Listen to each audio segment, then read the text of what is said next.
My brand is called Tara Whalley and my name is Tara Whalley, so it's named after myself.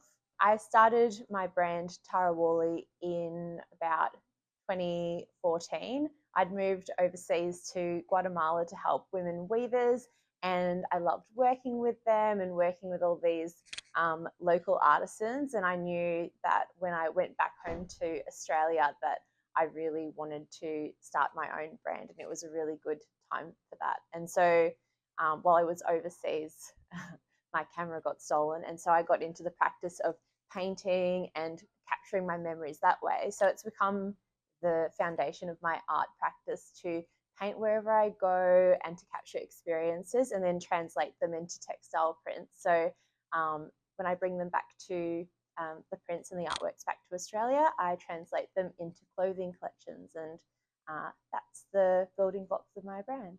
This collection was inspired by my time living in Wangaratta, which is a rural town in Australia.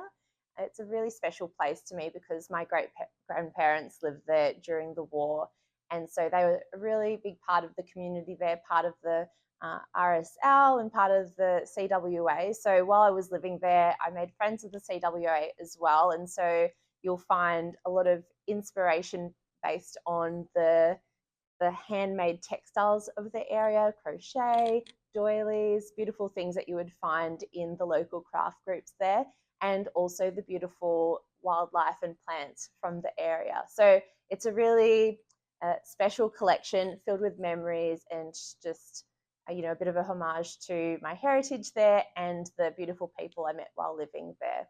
The advice I would give to any young designer would be the same advice that was given to me when I was a bit unsure of when to start, how to do it. The best advice that I got was just do it. And because you can always build your brand, you can always work on things over time, but it's very easy to just say one day, one day, one day, and before you know it, lots of years go by. So the best time to start is today.